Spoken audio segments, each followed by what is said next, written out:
Bakit matamlay ka? Nak, epektibo yung binigay ni lolo mo na agimat. Kasi binaril ako kanina, hindi ako natamlan. Ha? Buti yun, tol! Bukas pa!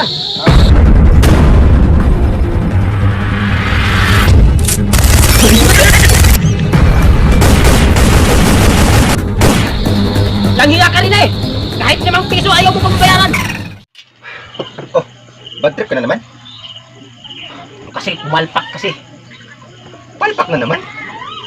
So ano yung plano mo? Plano? Malalaman mo yan sa huli.